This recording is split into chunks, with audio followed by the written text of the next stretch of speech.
Hello friends, welcome back to our channel. आज हम लोग क्लास 9 का चैप्टर 1 करने जा रहे हैं केमिस्ट्री में, जिसका नेम है matter in our surrounding. As we look at our surroundings we see a large variety of things with different shapes and size and texture. तो जैसा कि आप लोग देख सकते हैं, आज के समय में आप लोग अपने चारों तरफ देखते हैं कि आपके पास काफ़ी बड़ी तादाद में काफ़ी सारी चीज़ें होती हैं जिसका आकार अलग होता है, जिसका वजन अलग होता है और जिसका साइज अलग होता है। यानी ये तीनों ही चीज़ अपने अलग अलग डिफरेंट डिफरेंट वेरी करती हैं। Everything in this universe is made up of material which scientist have named matter. यानी जो हमारे ब्रह्मांड में सारी चीजें बनी हुई हैं वो सब हैं मटेरियल, जिन्हें साइंटिस्ट ने नाम दिया है। जो चीजें मटेरियल से बने हुए हैं जिन्हें साइंटिस्ट ने नाम दिया है matter. The air we breathe, the food we eat, stones, clouds, stars, plant and animals. इसमें ये बताया जा रहा है जो सांस लेते हैं हम हवा को, वो जो खाना जिसे हम खाते हैं, पत्थर, बादल, तारे, पौधे और जानवर, ये सारी चीजें इसमें शामिल हैं। Even a small drop of water और ए पार्टिकल ऑफ सैंड, यानी एक छोटी पानी की बूंद भी इसमें शामिल है। और एक छोटा सा कण, यानी बहुत ही छोटा किसी बालू का या रेत का कण भी इसमें शामिल है। एवरीथिंग इज मैटर, यानी जो सारी चीजें हमारे कुछ भी वो सब मैटर है। We can also see as we look around that all things mentioned above occupy space, have mass, in other words they both mass and volume। इसमें यह बताया जा रहा है कि जो भी चीज किसी जगह को घेरती है या किसी वॉल्यूम को और मास को कैरी करती है, उसको हम लोग बोलते हैं मटेरियल। जैसे कि आप लोगों के पास एक बुक है, जैसे कि मैं आपको फॉर एग्जाम्पल समझाने की कोशिश करता हूं। अगर आप लोग इस फोन के कवर को देखेंगे तो आप लोग इसे देख सकते हैं। ये कुछ अपना मास कैरी करता है और इसका कुछ वॉल्यूम भी है, यानी इसमें कुछ वजन है और इसका कुछ मास है और इसका कुछ स्पेस भी। अगर मैंने इसे यहाँ रखा तो ये इतना स्पेस भी कैरी कर रहा है, यानी इसमें इतना ज़्यादा ये स्पेस कवर करता है। और इसका कुछ वेट भी है, इसकी ब्रेथ भी है और इसकी लेंथ भी है। इसमें सारी अप्रोप्रिएट कंडीशन है जो कि एक मैटर में होनी चाहिए। और यही एक एग्जाम्पल के तौर पे मैं आपको इससे समझाने की कोशिश कर रहा हूँ।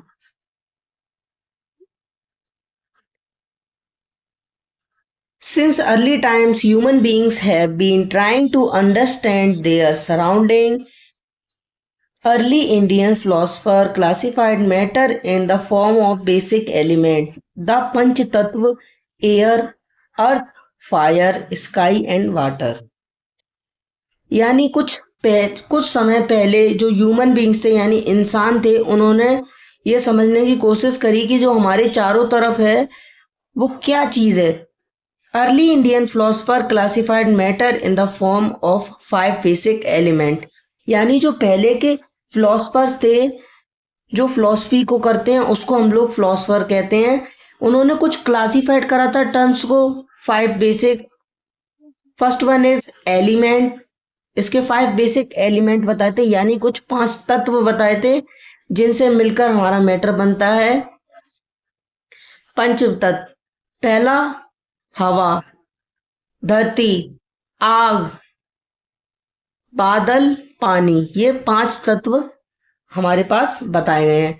According to them everything living और नॉन लिविंग, यानी इसके मुताबिक सारी चीजें या तो जिंदा होती हैं या वो जिसमें जान नहीं होती है। ये दोनों ही प्रकार की चीजें होती हैं, यानी कुछ चीज जिंदा होती हैं और कुछ चीज निर्जीव होती हैं, यानी जिसमें कोई भी जान नहीं होती, जैसे कि हमारे ऑब्जेक्ट हो गए। Was made up of these 5 basic elements. Ancient Greek philosophers had arrived at a similar classification of matter.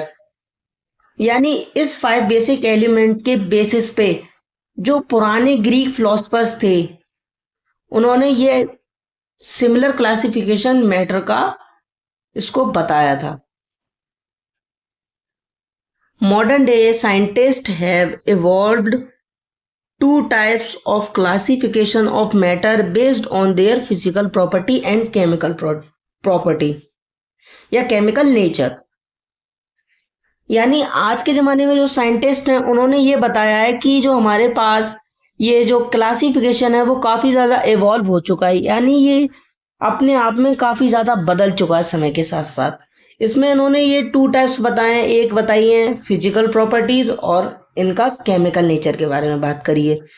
In this chapter we shall learn about matter based on this physical properties. Chemical aspects of matter will be taken up the subsequent chapter. यानी इस chapter में आप लोगों को ये जानने को मिलेगा कि मैटर हमारा फिजिकल प्रॉपर्टीज पे कैसे बेस्ड है, यानी उस पर कैसे फॉलो कर रहा है, यानी उस पर कैसे निर्धारित है, और जो इसके केमिकल एक्सपेक्ट है मैटर के वो कहाँ से लिए गए हैं. तो पहले टॉपिक की तरफ चलते हैं, physical nature of matter. Matter is made up of particle. ये पहली हेडिंग है. For a long time two schools of thought prevailed regarding the nature of matter. यानी बहुत समय पहले की बात है, 2 स्कूल थे, उन लोगों के बीच में बहस छिड़ी कि वो नेचर ऑफ मैटर का जानने की कोशिश करेंगे. One school believed matter to be continuous like a block of wood. यानी इसमें से एक स्कूल को ये लगता था कि जो मैटर है वो कंटिन्यूसली एक लकड़ी के टुकड़े की तरह बनता चला जाता है. पर जो दूसरा स्कूल था उसका ये कहना था कि जो मैटर है वो एक बालू के बहुत ही छोटे पार्टिकल के बराबर है, यानी उसके पार्टिकल के बराबर है. और इसमें बुक में ऐसा लिखा है कि दूसरे स्कूल का ये मानना था कि जो हमारे पार्टिकल्स होते हैं, यानी जो हमारे कण होते हैं जो मैटर में होते हैं, वो पार्टिकल ऑफ सैंड जैसे कुछ मैटर से बनकर बना होता है हमारा मैटर. यानी एक छोटा कण बालू या रेत का हो सकता है. Let us perform an activity to decide the nature of matter. It is continuous और particulate. In order to answer this question, we need to use the idea that matter is made up of particles. अगर हमको इस चीज़ का answer देना है तो हमें इन questions का आंसर ऑर्डर में देना होगा और हमें इसमें एक आइडिया की ज़रूरत पड़ेगी, जिसमें कि ये आइडिया हमने लिया था दूसरे स्कूल की तरफ से कि matter is made up of particle. What was there in the spoon, salt or sugar, has now spread throughout water. This is illustrated. यानी आप फर्स्ट वाले बीकर में देख सकते हैं यहाँ particle of water magnified millions of time. यानी इसमें जो पार्टिकल ऑफ वाटर है जिसे आप देख सकते हैं इसमें मिलियंस ऑफ टाइम में फॉर्मेशन हो रहा है. फिर उसके बाद हमने इसमें सॉल्ट को ऐड करा, यानी 1 स्पून सॉल्ट को इसमें ऐड करा और फिर इसके बाद हमने इसको डिसॉल्व करा तो वाटर में हमारा स्टिरनेस आ जाएगी, यानी जो चीज़ है वो हमारे बीकर की डाउन साइड पर आकर रुक जाएगी. यानी यहाँ पर नमक हमारा स्टिल हो जाएगा, यानी स्थिर भी हो जाएगा, यानी यहाँ पर यह आकर सेटल डाउन हो जाएगा. फिर इसके बाद वाटर और सॉल्ट के मॉलिक्यूल हमको कुछ कुछ अलग दिखने लगेंगे. How small are these particles of matter.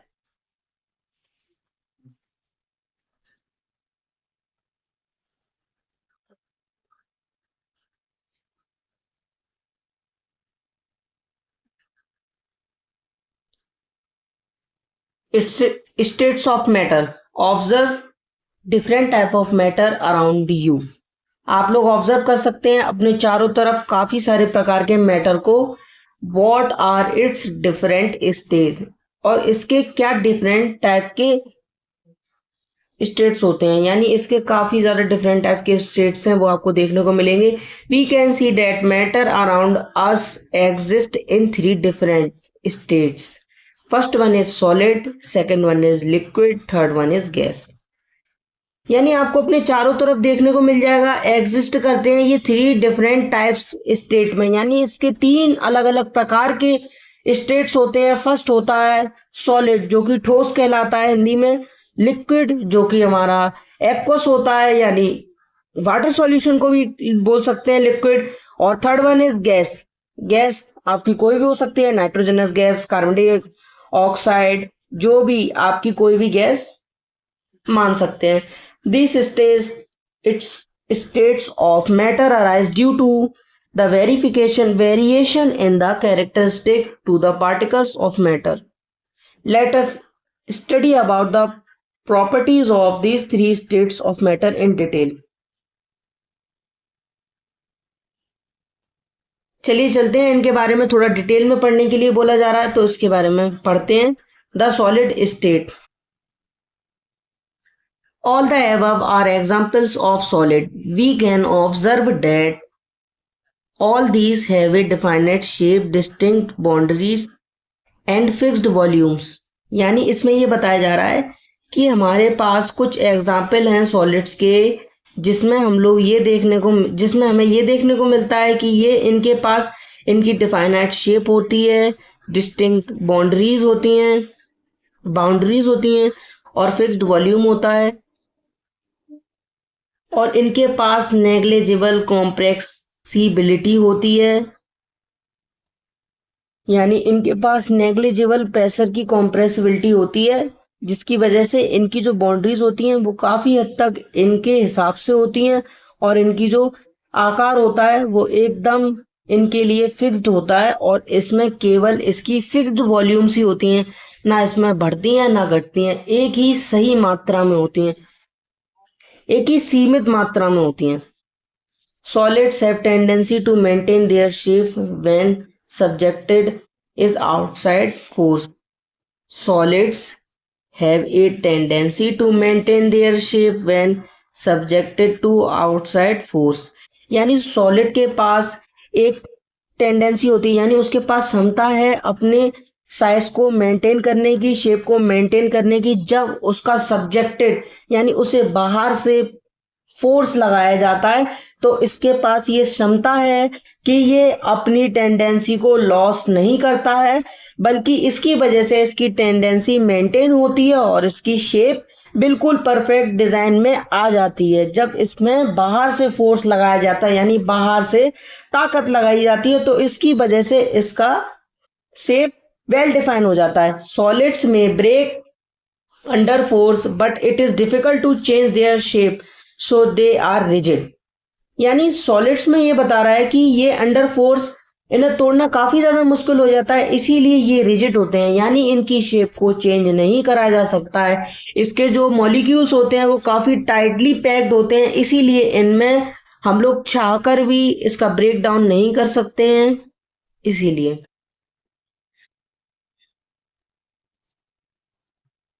all the above are solids as a rubber band changes shape under force and regains the same shape when the force is removed. If excessive force is applied, it breaks. यानी इसमें ये बताया जा रहा है कि आपके पास एक रबर बैंड है, वो अपनी शेप को चेंज करता है जब उसमें हम लोग फोर्स लगाते हैं, पर उसकी थोड़ी देर बाद जब वो फोर्स हम लोग लगाना बंद कर देते हैं तो वो दोबारा से अपनी शेप में आ जाता है। और क्योंकि ये इसलिए होता है क्योंकि उस समय जो हमारा फोर्स होता है वो वहां से हट चुका होता है। जैसे ही हम लोग फोर्स लगाना करते हैं, जैसे ही हमारा फोर्स लगना बंद हो जाता है तो वो अपनी शेप में दोबारा से आने लगता है। ये इसलिए होता है क्योंकि हमने फोर्स लगाना बंद कर दिया है। जब हमारा एक्सेसिव फोर्स हो जाता है तो ये टूटने लगता है। The shape of each individual sugar or salt crystal remains fixed whether we take it in our hand, put it in a plate or in a jar. यानी आप इसमें इसकी जो शेप होती है वो इंडिविजुअल शुगर टाइप शेप होती है, और क्रिस्टल सॉल्ट होता है जो हमारे पास रिमेन यानी बच जाता है, उसका फिक्स्ड अमाउंट होता है। फिर इसके बाद हम लोग इसको अपने हाथ में लेते हैं और फिर इसको एक प्लेट या जार में रख देते हैं।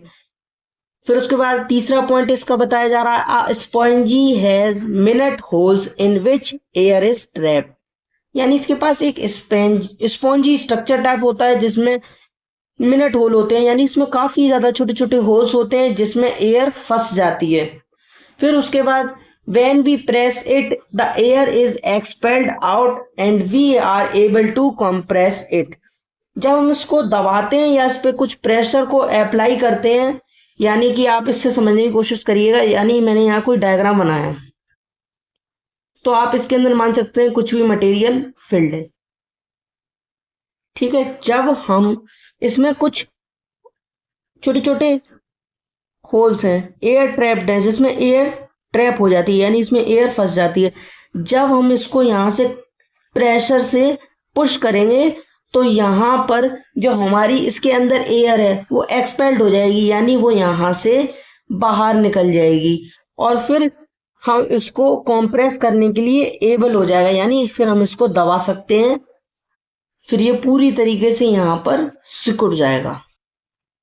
The liquid stage, we observe that liquid have no fixed shape but have a fixed volume। आप ये जानते हैं लिक्विड के पास फिक्स्ड शेप नहीं होता पर इसके पास फिक्स्ड वॉल्यूम होता है, यानी इसके पास एक निर्धारित आकार नहीं होता पर इसके पास एक निर्धारित मात्रा का सही वॉल्यूम होता है, यानी उसकी सही मात्रा होती है इसके पास हमारा लिक्विड में। They take up the space of the container in which they are kept. यानी ये किसी भी कंटेनर में हम लोगों ने अगर लिक्विड को भरा तो वो अपनी जगह उस कंटेनर में कैरी करते हैं, यानी उस जगह को घेर लेते हैं। Liquid flow and change shape so they are not rigid but can be called fluid.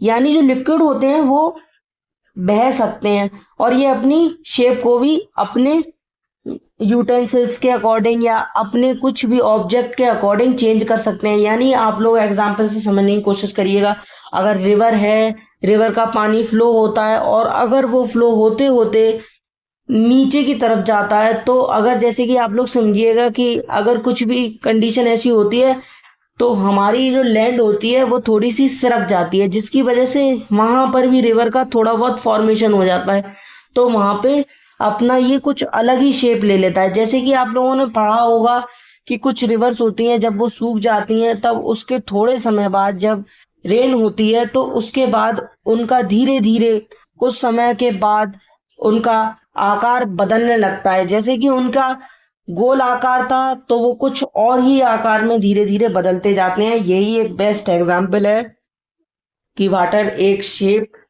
Fixed नहीं होता है पर इसके पास इसका स्ट्रक्चर भी रिजिड नहीं होता, यानी ये एक शेप में नहीं रह सकता, पर हम इसको फ्लूइड बोलते हैं। Refer to the activity 1.4 and 1.5 where we saw that solids and liquid can diffuse into liquid. यानी इसमें एक 1.4 1.5 डायग्राम बताया गया है जिसमें आप लोगों को ये बताया जाएगा कि सॉलिड और लिक्विड कैसे डिफ्यूज होते हैं लिक्विड में। The gases from the atmosphere diffuse and dissolve in water. जो गैसेस होती हैं वो एटमॉस्फेयर में जो गैसेस होती हैं वो डिफ्यूज होती हैं, आपस में मिलती हैं और डिफ्यूजन अपना शो कराती हैं, फिर वो वाटर में डिसॉल्व हो जाती हैं, यानी उसमें घुल जाती हैं। This gases specially oxygen and carbon dioxide.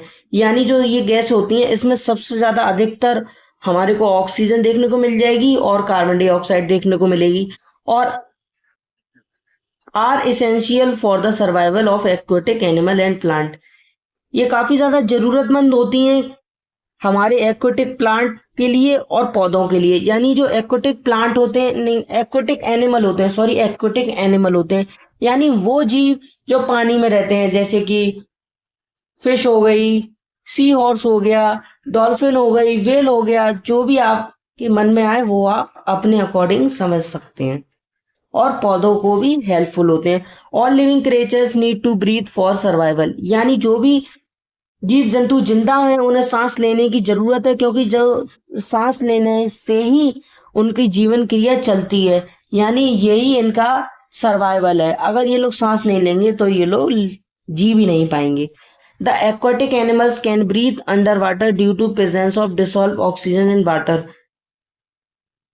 The aquatic animals can breathe underwater due to presence of dissolved oxygen in water.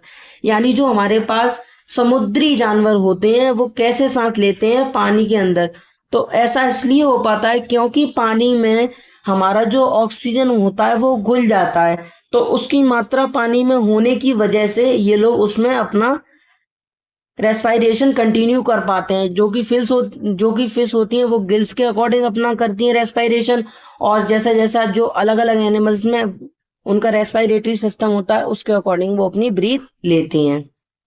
Thus we may conclude that solid, liquid and gases can diffuse into liquid. फिर इसके बारे में हम जानते हैं कि हमारे पास conclude करते हैं कि सॉलिड, लिक्विड और गैस को हम लोग अगर डिफ्यूज करेंगे तो ये लिक्विड में बदल जाएगा। The rate of diffusion of liquid is higher than of solid. यानी जो हमारे पास लिक्विड की रेट ऑफ डिफ्यूजन है यानी वो सॉलिड से काफी ज्यादा हाई है, यानी उससे ज्यादा बड़ी है। This is due to the fact that in the liquid stage particle move freely and have greater space between each other as compared to particle in solid state. ऐसा इसलिए हो पाता है क्योंकि इसके पीछे एक फैक्ट है, यानी इसके पीछे एक तथ्य है जिसे हम जानने की कोशिश करते हैं। जो हमारे पास लिक्विड स्टेज होती है उसमें पार्टिकल्स के पास काफी ज्यादा जगह होती है, तो वो अपनी फ्रीली मूवमेंट को शो कर सकते हैं और उनके पास काफी ज्यादा मात्रा में जगह होती है उनके बीच में, जिससे वो कंपेयर कर सकते हैं अदर पार्टिकल से। पर इसका कंपैरिजन में जब हम सॉलिड को देखेंगे तो उसमें ना कोई गैप होता है ना उसमें फ्री स्पेस होती है, इसीलिए इसकी हायर कैपेसिटी है। इसलिए मैं यहाँ लिख देता हूं rate of diffusion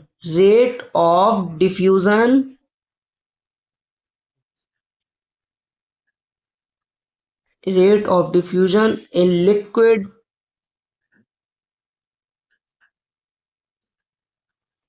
is higher than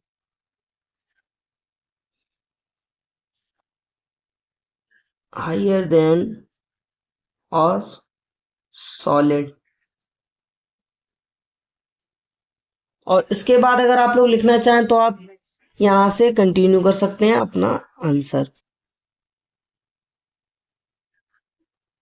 अगर आपको मेरा वीडियो पसंद आया हो तो मेरे चैनल को लाइक, कमेंट, सब्सक्राइब, शेयर करिए। और अगर आपको कोई भी क्वेरी है तो कोई भी क्वेश्चन अगर आपको पूछना है या कोई क्वेरी है अगर इस चैप्टर में से या और किसी चैप्टर में से, तो आप लोग प्लीज़ मुझे कमेंट करिएगा। मैं उसके लिए आपके लिए पार्ट ज़रूर अवेलेबल करूँगा। Thank you.